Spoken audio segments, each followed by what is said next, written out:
Buenos días a todos.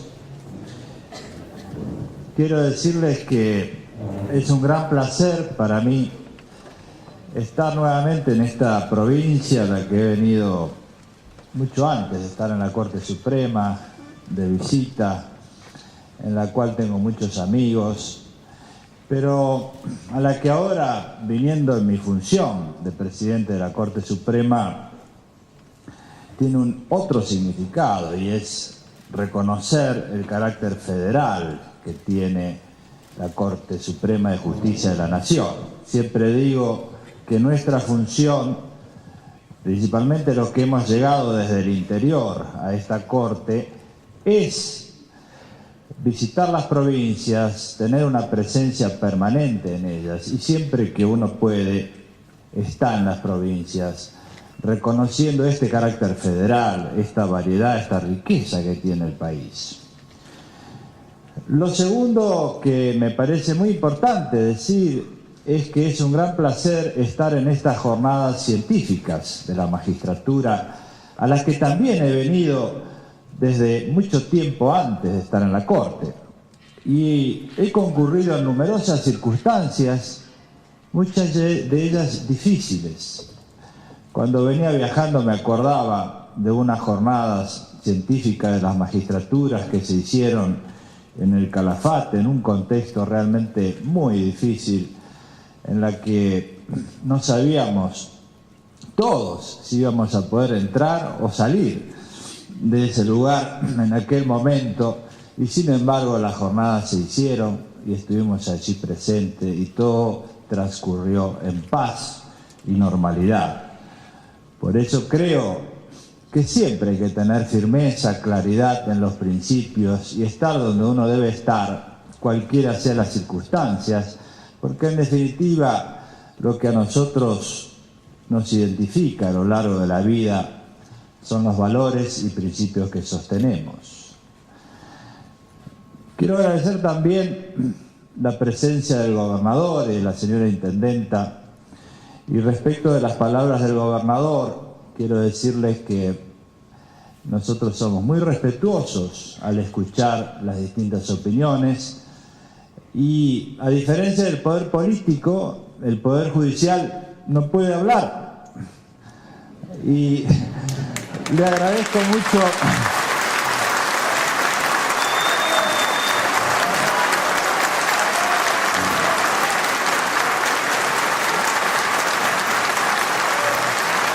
quiero decirles que, a diferencia del poder político, el poder judicial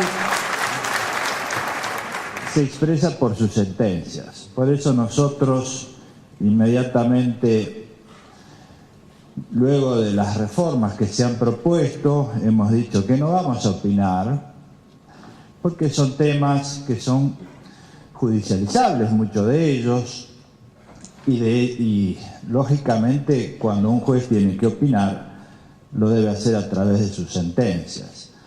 También hay temas que no son estrictamente judiciales, son temas de gobierno, de gobernabilidad, y hay principios que nosotros respetamos, que son principios de gobierno abierto, de gobierno transparente, de apertura a la sociedad, que es algo que hemos venido diciendo desde hace muchos años. Y por ejemplo, la idea del ingreso democrático, los concursos, para que nuestra sociedad tenga igualdad de oportunidades para acceder al Poder Judicial, es algo que nos parece muy bien, que muchas jurisdicciones de la justicia federal y provinciales hace tiempo que aplican. Ahora tenemos una ley, vemos cómo, todavía no es ley, pero veremos cómo se implementa. Y también es bueno que lo adoptemos como principio, esto del ingreso democrático, que aquí me han dicho que en la provincia de Entre Ríos se aplica en el Poder Judicial, y también es bueno que lo adoptemos como principio en todos los poderes del Estado, es decir, el ingreso democrático por concurso, porque es algo de la idea de transparencia en los poderes públicos.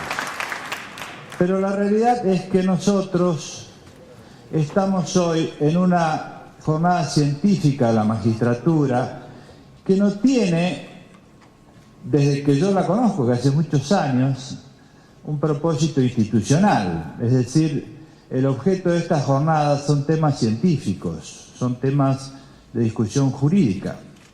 Y por eso es que yo elegí un tema que está vinculado a la ciencia jurídica, pero que me parece de una extraordinaria importancia, porque excede la localidad de Paraná, excede la localidad de Rafaela, la de Buenos Aires, el país, y es un tema mundial, pero que a su vez tiene una extraordinaria implicancia práctica, y al mismo tiempo es un tema que involucra a los poderes judiciales. Y el tema que voy a desarrollar se refiere al cambio climático y las tragedias sociales.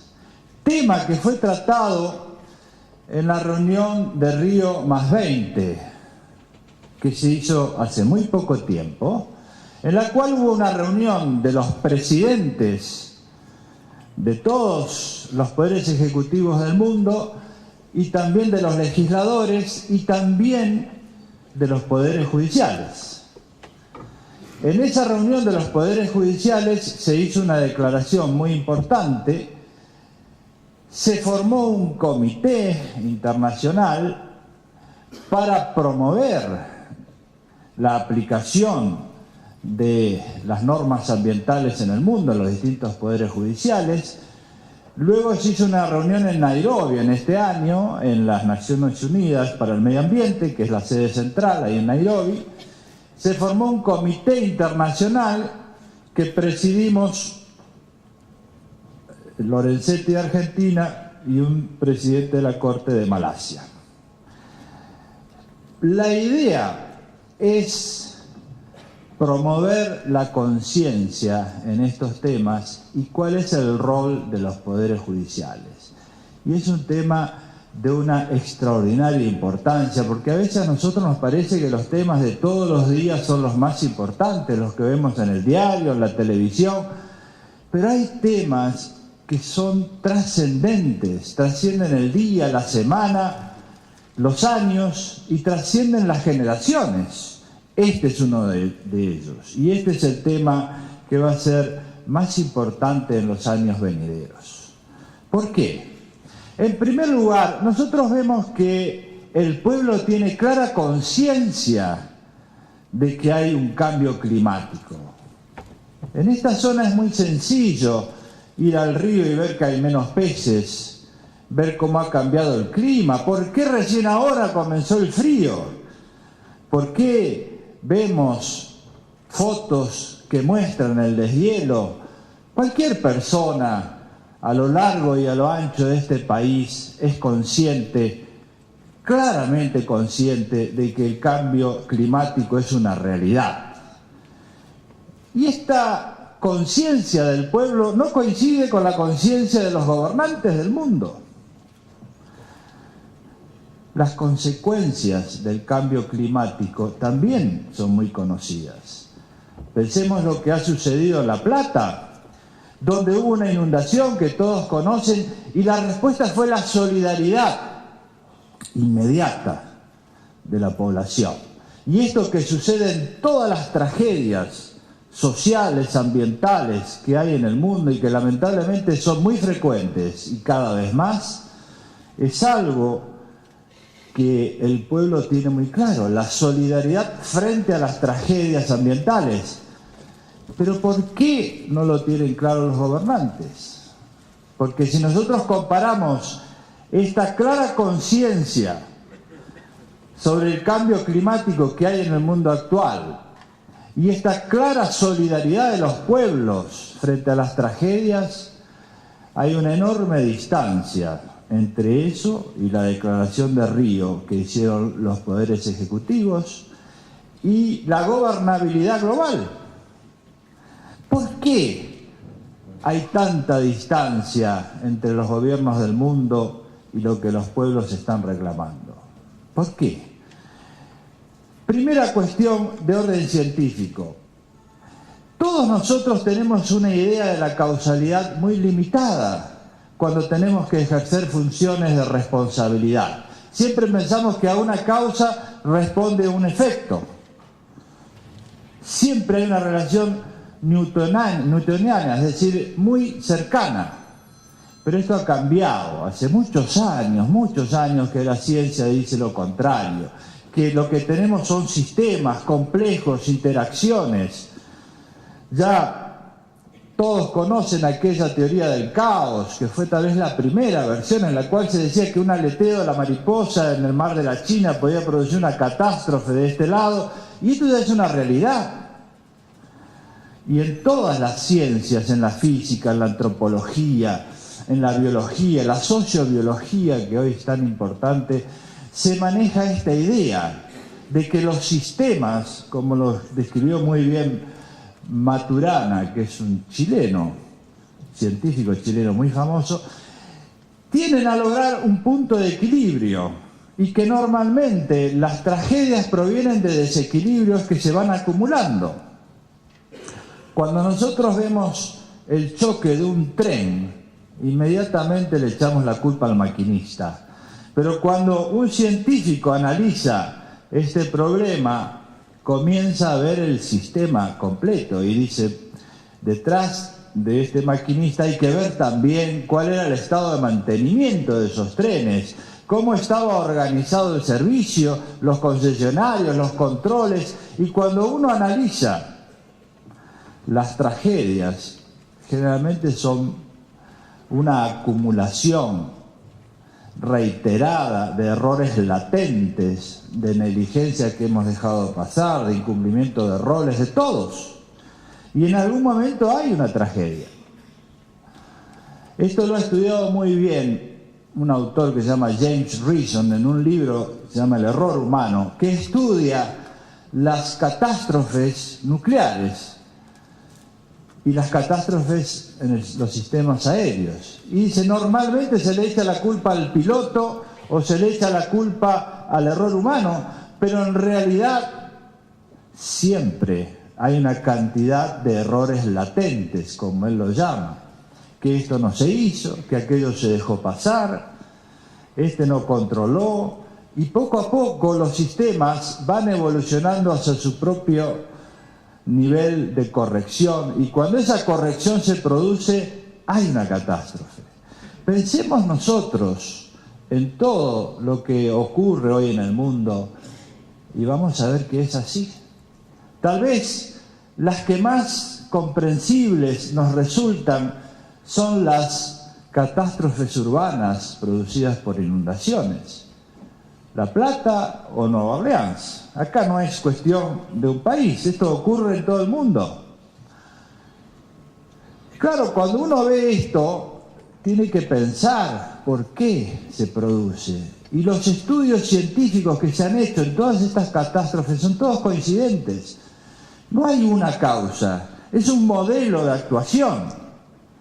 Porque nosotros primero, por ejemplo, en Nueva Orleans, vemos que los principales afectados son las nuevas construcciones, no las antiguas de los primeros pobladores que hicieron edificaciones que tenían en cuenta el entorno natural.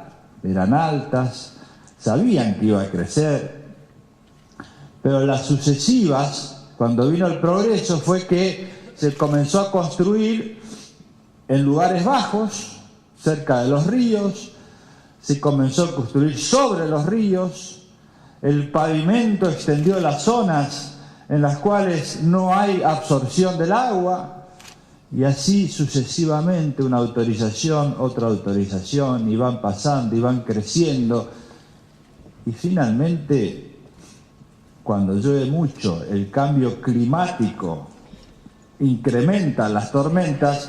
Esta catástrofe ambiental del cambio climático se transforma en una catástrofe social.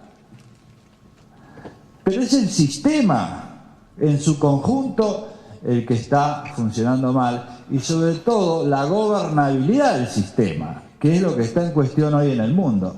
¿Cómo nosotros entendemos que deben construirse las ciudades?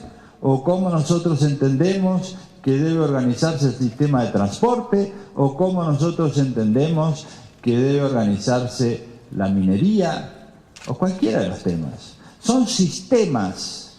Y acá está el primer problema que tenemos que repensar en la gobernabilidad actual. Es uno de los grandes temas que se discutieron en Río +20, cómo se piensa la construcción de un sistema y su gobernabilidad. Prestemos atención, porque este es un tema que parece tan teórico, pero en la práctica tiene consecuencias trágicas. Cualquiera de los problemas que nosotros analizamos y vemos una tragedia es la consecuencia de una multiplicidad de cosas que dejamos pasar y que no nos parecieron importantes. Y en un momento lo son abruptamente. El segundo tema que hay que tratar es la idea de que la cuestión ambiental es una moda y por eso no se lo atiende. Y acá debemos decir que no es una moda y sobre todo que está vinculada a los temas de la igualdad, porque uno de los argumentos en los gobiernos del mundo para no tratar este tema es que es prioritaria la lucha por la igualdad y no estas modas vinculadas al ambientalismo. No es así. Pensemos nosotros en la historia. Si nos vamos al 1500, nosotros podemos recordar el Potosí, que es un cerro bastante conocido para nosotros, en el cual hubo luchas de los indígenas que murieron explotados en el Potosí, y luego de que el Potosí se agotó, se hundió en la pobreza. Las luchas de esos indígenas por la mejora social también estaban relacionadas con la idea de un tratamiento diferente de la naturaleza, porque ellos entendían eso, la sobreexplotación de los recursos naturales.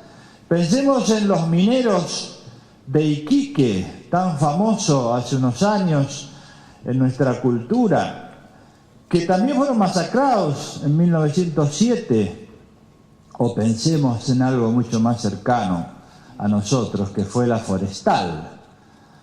Aquí nomás, norte de Santa Fe y Chaco, donde las luchas de los obreros de la forestal estuvieron estrechamente vinculadas a impedir la desaparición del quebracho, que finalmente desapareció. El desmonte absoluto del norte santafesino en manos de una compañía inglesa. Entonces, las luchas por la igualdad están inescindiblemente unidas a las luchas ambientales. Pero también se dice que esto tiene una tradición muy fuerte, no solo en las luchas sociales por la igualdad, sino también en la idea cristiana del mundo. Desde el 1200, San Francisco de Asís habló de cuidar la creación, y hay un cuadro del Giotto en el que se lo pinta tratando de hablar con los pájaros, y esto lo recordó el Papa Francisco recientemente cuando fue entronizado. Cuidemos la creación, es decir, la idea de cuidado de la creación está también inescindiblemente unida a la tradición nuestra, la tradición cristiana. Creo que eso es suficiente, para no extenderme demasiado, para afirmar la idea de que no hay aquí una moda, ni esa moda es inescindible a la igualdad.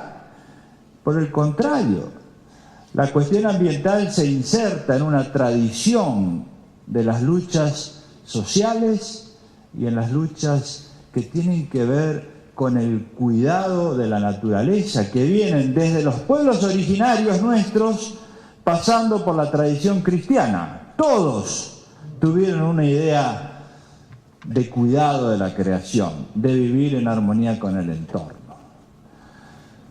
Una tercera afirmación que impide o que la gobernabilidad, o que acentúa esta distancia entre los gobiernos y los pueblos, es que la protección ambiental impide el desarrollo, o más bien que el desarrollo es prioritario. Y esto se ve hoy en momentos de crisis. En momentos de crisis en el mundo en el que hay un claro retroceso de la cuestión ambiental, en casi todos los países del mundo. ¿Por qué? Porque al haber crisis se dice es necesario dar prioridad al desarrollo. Esta discusión entre desarrollo económico, riqueza, empleo y protección ambiental como cuestiones antagónicas ha sido refutada y es refutada por quienes estudian con seriedad este tema. Porque pensemos detenidamente dos o tres argumentos. El primero, el desarrollo sin control no lleva a la riqueza. Pensemos lo que ocurrió en el Potosí, que una vez que se agotó, es un cerro vacío y pobreza alrededor. Pensemos en Iquique o pensemos en el norte santafesino, que una vez que se desmontó la Forestal, que era una compañía inglesa, casi un gobierno dentro de otro gobierno, tenía administración propia, regulaba a sus empleados, se fue del país y quedó la pobreza. Pensemos lo que fue el Amazonas, en Manaos, en la época de los desmontes, cuando creció Manaos y ahí hay palacios que se construyeron en el medio de la selva. Cuando terminó esa riqueza se fueron y solo queda la pobreza. Es decir, el desarrollo ilimitado sin control es algo que no conduce a la riqueza. Puede conducir a la riqueza de algunos, pero no de las generaciones. Las generaciones sucesivas no tienen riqueza, y esto es lo que está pasando en gran parte del mundo. Es bueno el desarrollo, ¿cómo no decir que la minería es buena? Porque nadie se opone a la minería. Esta es una falsa opción que se ha discutido. Lo que se dice es que la minería debe ser controlada, porque si no, va a pasar lo del Potosí. Va a pasar que la próxima generación encuentre la cordillera llena de agujeros, porque es minería abierta, y sin recursos. Entonces, por eso se habla de control. Y ese control se hace también judicialmente, pero los pueblos están reclamando ese control. Y pensemos nosotros lo que ha ocurrido con la ley de glaciares, que también estuvo suspendida durante muchos años por cautelares y no se aplicó. Y esa ley de glaciares es lo que protege lo que nuestras futuras generaciones van a tener. Y estuvo suspendida y todavía no se aplicó hace mucho tiempo. Y hay que hablar también de esto, porque es de gran y enorme trascendencia para las generaciones futuras. Entonces, la idea de que el desarrollo impide el ambiente es algo que también se ha dicho y se discute en la actualidad. Las dos versiones. ¿Nosotros qué decimos? Que el desarrollo ilimitado conduce a la pobreza de las generaciones sucesivas. No se puede prometer a los jóvenes un futuro si no se cuida el ambiente. Esta es una mentira. Muchos gobiernos del mundo hacen esto. La realidad es que no va a suceder. Fíjense el agua potable. Hoy estamos agotando el agua potable. La generación anterior a la nuestra usaba ilimitadamente. Nosotros ya pagamos el agua potable y la próxima generación directamente no va a tener agua potable. Van a tener que luchar por eso.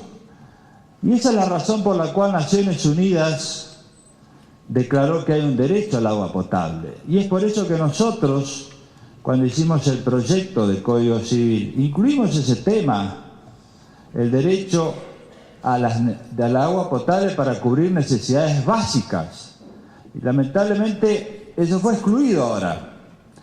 Pero hay que tener en claro que este es un tema central de la gobernabilidad futura, el derecho al agua potable. No va a ser una cuestión menor. Nuestros hijos, nuestros nietos van a luchar por el agua potable. Ya hay contratos, se acaba de celebrar en Alaska un contrato de unos vecinos sobre el agua pura de un lago para trasladarla a la India.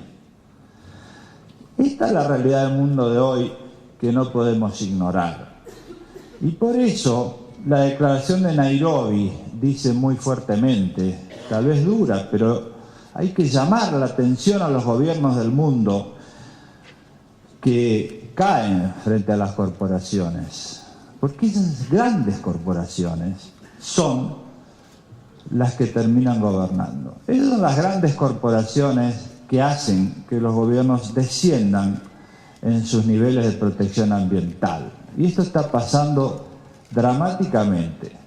Este retroceso de muchos gobiernos frente a los grandes intereses económicos que hacen que se exploten los recursos naturales es una de las grandes tragedias sociales y políticas de la gobernabilidad mundial. Por eso es que se habla del principio de no regresión. Michel Prier, uno de los grandes juristas europeos, escribió un artículo, y nosotros también aquí en Brasil, Antonio Benjamin, uno de nuestros grandes juristas, ha escrito sobre la no regresión. ¿Qué significa? No ir para atrás, nunca menos, en términos que los argentinos entendemos. Nunca más y nunca menos. No ir para atrás significa que lo que se logró en materia ambiental no puede ser dejado de lado en transacciones que nadie conoce muy bien. Acá se necesita el control social, la participación ciudadana, la transparencia. Es esta la transparencia que se necesita hoy en día en el mundo para que todos los ciudadanos conozcan las decisiones que se toman. Y por eso es que en estas reuniones de Río y de Nairobi se sentaron algunas líneas importantes, porque descrito el problema de la idea de que hay un cambio climático y que tiene consecuencias sociales trágicas, por un lado, y que este es un clamor de los pueblos, y que por el otro hay una acentuada y creciente indiferencia de los gobiernos del mundo, hay que tratar este problema. ¿Cómo se soluciona esto? Se soluciona estableciendo políticas públicas consistentes a lo largo del tiempo. Estas políticas públicas tienen que ir basadas en esta idea que dije al principio, la idea de un sistema. No se puede pretender tomar un solo elemento y trabajar sobre eso. Esto no funciona. Es como cuando uno tiene un auto y dice, de lo único que me ocupo es de la rueda. No, hay que ocuparse de todo el mantenimiento, o un avión. Hay que ocuparse de todo el sistema para que funcione. Y esto requiere políticas públicas de mediano y largo plazo, que es lo que no se hace. Porque la gobernabilidad y sobre todo los sistemas políticos están estructurados con un estatuto del poder del siglo XIX, que está basado en las elecciones. Pero estos problemas no pueden depender de las elecciones. La gobernabilidad basada en las elecciones deja muy de lado a las futuras generaciones. Y nosotros muchas veces dijimos, no pensemos solo en las próximas elecciones, sino en las próximas generaciones. Y este es un tema importantísimo que se está discutiendo, porque ¿cómo hacer para que esto pueda implementarse? Porque es lógico que las elecciones hacen que todas las decisiones tengan que ver, porque esa es la estructura de incentivos que tiene el sistema político. Pero los problemas estos, que son tan graves, exceden el sistema electoral y también exceden las divisiones. Porque imagínense ustedes que hay un problema de contaminación grave, como está ocurriendo en el Amazonia, o estos vecinos del lago, de un pueblito, de un lago de Alasco, que vendieron toda el agua. Estos son problemas que trascienden una comuna, trascienden una provincia, a veces trascienden un país. Lo que pasa en el Amazonia repercute en el mundo. Entonces, la división política, territorial o jurisdiccional de los poderes judiciales no coincide con los conflictos, así como tampoco el sistema electoral. Por lo tanto, acá hay un problema muy difícil de resolver. Es cómo lograr que se puedan instrumentar políticas públicas de mediano y largo plazo capaces de atender no a las próximas elecciones ni a las divisiones territoriales, sino a las futuras generaciones y en espacios donde coincidan las políticas públicas con los problemas y conflictos, y no al revés, ajustar o dividir los conflictos en función de las divisiones jurisdiccionales. Ese es un tema de una altísima dificultad y complejidad. Sin embargo, creo que hay mucho que se puede hacer. Pensemos nosotros que hay países que están acostumbrados a las tormentas. Por ejemplo, países y ciudades, Miami, tienen huracanes. Sin embargo, cuando viene un huracán, no pasan grandes tragedias. ¿Por qué? Simplemente porque avisan. Entonces, si hay un sistema de detención temprana y le avisan a la gente, no ocurre que alguien que está solo o está inválido, incapacitado, queda solo en su casa de noche y a oscuras porque se cortó la luz. Esto es lo que ocurre con una tormenta fuerte. La civilización puede ser muy frágil. Y esto ha sido descrito hace muy poco por varios autores. Cuando uno ve que tiene todos los beneficios de la civilización y viene una tormenta fuerte y se corta la luz, se llena de agua la ciudad, uno en menos de 2 o 3 horas puede volver a la misma situación que tenían nuestros antepasados de los pueblos originarios, de noche a oscuras, sin ninguna guía y teniéndole temor a los dioses. En instantes pasa esto. Y esto ha ocurrido, piense usted lo que ocurrió en Japón, país súper desarrollado, con un tsunami, en un instante desaparecieron y retrocedieron. La civilización puede ser muy frágil. Entonces los sistemas de alerta temprana son esenciales. Esto requiere políticas proactivas. Por eso hablamos del principio de precaución, políticas públicas proactivas de detección temprana de estos problemas. Que uno dirá, ¿es caro? No. Pensemos en Cuba, que no tienen grandes recursos y todo el tiempo hay grandes tormentas y sin embargo no hay grandes tragedias. Trabajan proactivamente en la detección temprana de estos eventos ambientales. Entonces, esta es la primera fase, es decir, volcar nuestras cabezas no hacia el pasado en las políticas públicas, sino hacia el futuro. Por eso la ley actual dice que hay un principio de precaución que debería ser proactivo, es decir, no a reaccionar frente al evento pasado, sino a prevenir el evento futuro.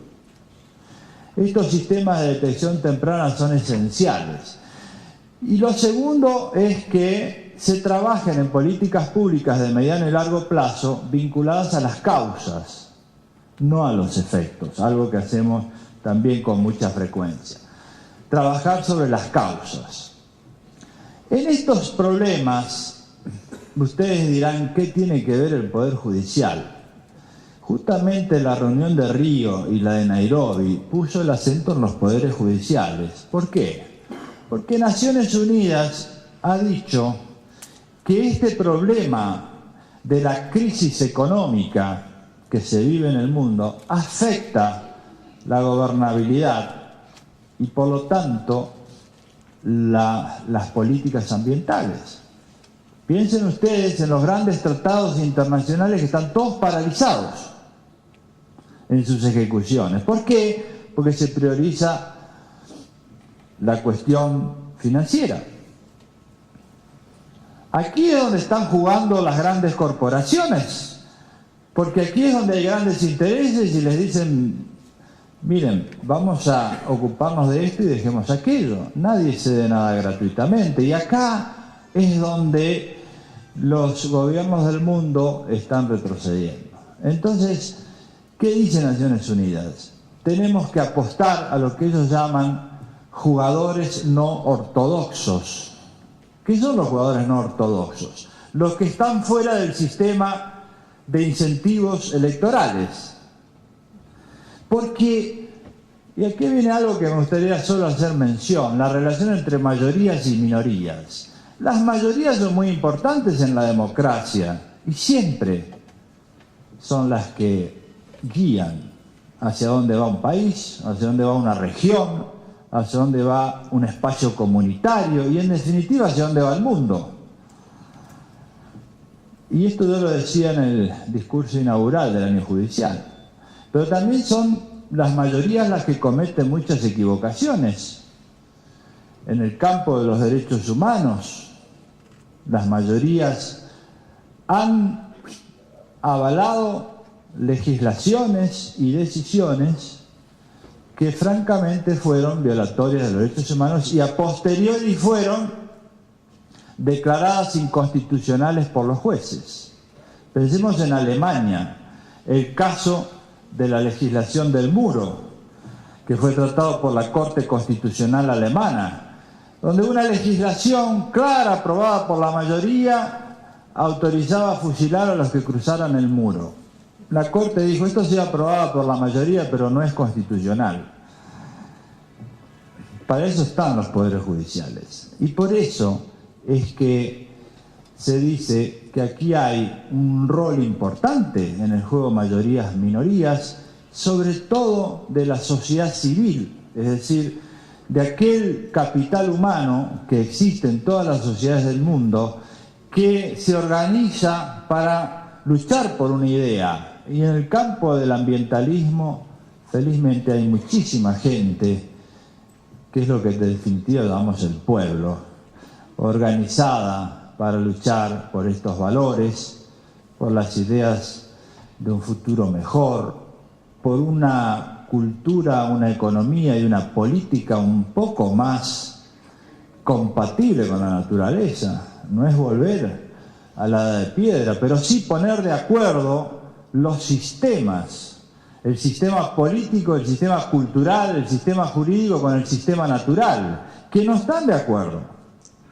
Y cuando no están de acuerdo, hay algo que denominamos principio de resiliencia, que esto viene de la neurología. Cuando un sistema se ve afectado, reacciona y se recupera, tratando de recuperar la identidad. Esto pasa en la psicología, ¿no? Cuando uno tiene una tragedia, está deprimido, tiene estrés, normalmente el sistema neurológico trata de recuperarse, rebota, esa es la resiliencia, y trata de buscar de nuevo el equilibrio. En los sistemas naturales pasa algo similar, y la sociobiología estudia este tema, y dicen que la capacidad de resiliencia, es decir, de recuperarse en los sistemas naturales y volver a su estado natural y su identidad, está en el límite. ¿Qué significa esto? Que puede corregir el sistema y puede ser otro. Por ejemplo, quedarnos sin agua potable o sin... La capacidad de los glaciares está en el límite, la capacidad de provisión de agua dulce en el mundo está en el límite. Es decir, la capacidad de resiliencia está en el límite. Entonces, cuidado con esto. Hay mucha gente que lucha por estas cosas, estos son valores, son ideales, son utopías. Todos tenemos que tener ideales y utopías. Y yo creo que nuestros jóvenes, y más aún los más chicos, son los que más van a levantar estas ideas, como ya hoy lo hacen. Y en esta idea de que la sociedad civil va a partir a través de las luchas ambientales que se están haciendo en todo el mundo hacia un cambio que apunte a la compatibilidad de los distintos sistemas, o debería haber mucha más transparencia informativa. Y sin embargo, esta es una cuestión que está pasando en todos los países del mundo, por lo menos en los que tienen grandes recursos ambientales. Entonces ahí está la importancia que tienen los jueces y las juezas en todo el planeta en relación a la cuestión ambiental. No mirarse a sí mismos, mirar a la sociedad. No actuar reactivamente, sino proactivamente, prevenir, tratar de iluminar algunos temas para que las políticas públicas colaboren, cooperen. No se trata de gobernar, no se trata de obstaculizar la acción de gobierno, se trata de cooperar en un diálogo institucional. Esto es lo que decimos en estas reuniones de Naciones Unidas. Nadie dice que deben gobernar, cuidado. Lo que sí se dice es que los poderes judiciales, al recibir esta demanda social, tienen que ser sensibles y poner la luz, porque esta es una guía, es un diálogo institucional. Una sentencia ayuda a reorientar las políticas públicas. Este juego de mayorías y minorías es esencial al funcionamiento de una república, es esencial también al funcionamiento de cualquier región comunitaria. Pensemos nosotros que no solo somos argentinos, somos latinoamericanos, y Latinoamérica tiene una identidad importante en el mundo actual, y esa identidad importante tiene mucho que ver con los recursos naturales que tiene Latinoamérica. Y las políticas regionales en América Latina también tienen que ser coordinadas, no solo en el ámbito político institucional, como se está haciendo y creo que muy bien. También los poderes judiciales, y está la Cumbre Iberoamericana trabajando en esta línea, en políticas ambientales coordinadas. Es decir, hay que pensar regionalmente, porque no coinciden estos conflictos ambientales ni las tragedias con las divisiones territoriales. Entonces, yo quiero terminar diciéndoles que por más que muchos a veces piensen abrumados en los problemas del día a día, los poderes judiciales aquí en todo el mundo tienen grandes misiones que cumplir si piensan en el mediano y largo plazo. Esto es lo que se nos pide, porque los poderes judiciales no están para resolver solo el día a día. Tienen que aplicar los grandes principios de la Constitución, proteger a las minorías, proteger los grandes derechos fundamentales que están en la Constitución. Para eso están los poderes judiciales, para eso está la independencia de poderes, para eso estamos en estas reuniones. Y yo creo que siempre vamos a estar año a año, y siempre habrá temas que nos ocuparán, y siempre se harán las jornadas científicas de la magistratura como siempre se hicieron. Todo pasa, todo sigue, pero nosotros tenemos que tener en claro hacia dónde vamos. Es muy importante en la vida, y esto yo lo aprendí en mi zona con la gente de campo, que muchas veces se mueve en la noche y no sabe muy bien uno dónde se mueve y dónde miran, cómo se guían, por las estrellas cuando hay oscuridad. Esas estrellas son los grandes principios y los valores, que nosotros felizmente los tenemos en la Constitución. Otros países no los tienen, pero nosotros, Brasil, tenemos en la Constitución los grandes ideales, y los poderes judiciales, los jueces, las juezas, siempre tienen que guiarse por los grandes ideales. De esa senda no nos tenemos que apartar. Nada más y muchas gracias. Por favor, entonces, a comenzar la conferencia inaugural del señor presidente de la Corte Suprema de Justicia de la Nación. Gracias, mi amor.